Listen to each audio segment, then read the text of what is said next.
All right, so I'm here with Diego, who is apparently the biggest YouTuber in Portugal. The biggest YouTuber in Portugal. What do you think was the biggest key to like changing everything for you? And you went from I'm just doing this as a hobby to like, oh, this is me now. When I was starting, I always believed that I would get there. That was key. I had this intrinsic, I had this inside of me, like I can do this. I know I can do this. I know I will be that guy. You saw it. Kind of like I envisioned it. Hola, mis amigos. That's how you say hello, my friend, in Portuguese, but this is in English. So, look, you guys saw the intro. You know who this is, all right? If you are a content creator or aspiring to do something great in your life, I love the way he gave us that map. How he went from where he was to being one of the biggest content creators in his country. So, whatever you're working on, whatever craft you are developing, use this, please. I'm using it. I was inspired. I think Diogo was a great person to get to know. I wish we had a little more time. As you can see, we were in between sessions at Capital Club. We were at the very end, you'll see, we were just about to start the next session. The lights went off and we wrapped the last question and he answered it. This was a great interview. Short, sweet, value-packed. Ciao. And if you speak Portuguese, I will put his YouTube channel in my description. Enjoy the episode. What's going on, man? What's up, man? We're Nice to meet you, Trey. Nice to meet you too, bro. We're at Capital Club Mastermind. This is my first time here. Yeah, me too, man. My first time. Yeah. Yeah. So tell me about your journey. Like, it's really, I'm asking how they got their wealth, how they got their riches. Like, how'd you do it? What's your journey? Okay, so I started off on CS:GO. You know Counter-Strike, the shooting game. Do you know it? I don't know that game. Okay, so there's a shooting game called Counter-Strike. I used to do skin trading there. So you have a weapon that has a camo, like a skin weapon. Yeah. It doesn't do anything in the game, like it doesn't give you any, it doesn't turn you any better in the game. It's merely static, not, how do you call it? It's merely visual, you know? Okay, gotcha. I got It you. doesn't really give you an advantage. But yeah, I started trading on it. There's a whole market around it. The skins started going up in price, and my first videos were teaching people how to make money off of skins, off of the game skins. Oh, so you make money off the My game? first money was from the game skins. But around 2016, I put most of my money on crypto. Oh, Which, smart. as we know, yeah, Smart. as we Smart. know. Yeah. It was kind of a lucky shot, to be honest. I had a Brazilian friend who taught me about Bitcoin pretty early. 2016 is still pretty early.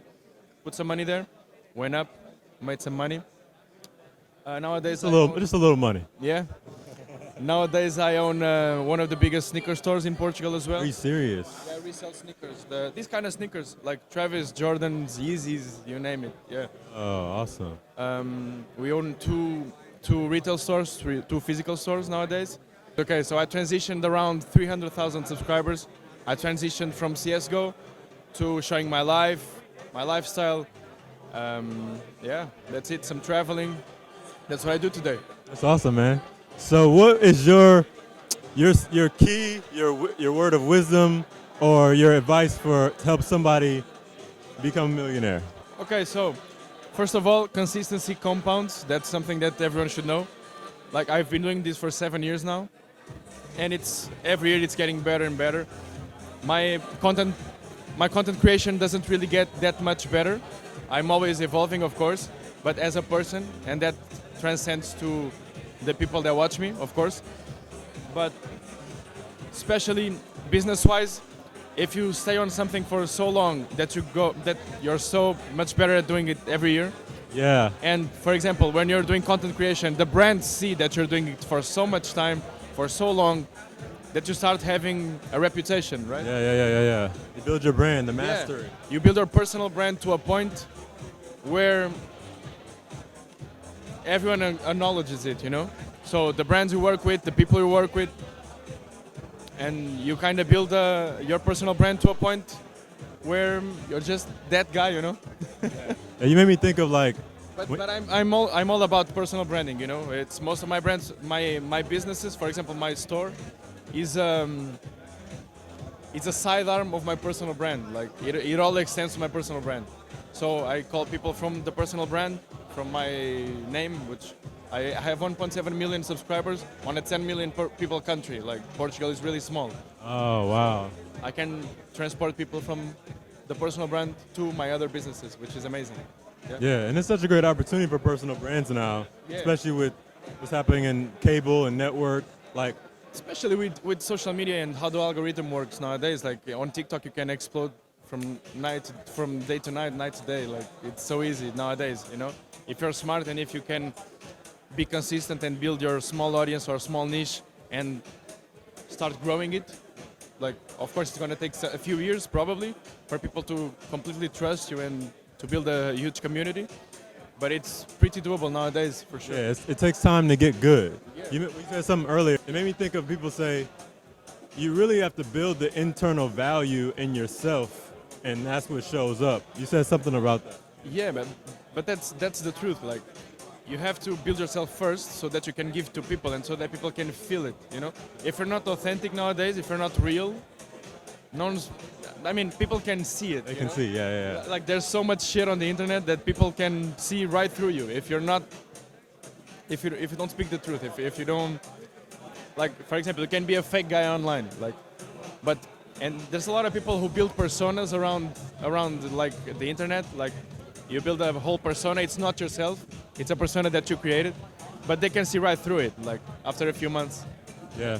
What do you think was the biggest key to like changing everything for you? Like when you went from I'm just doing this as a hobby to like, oh, this is me now. Okay.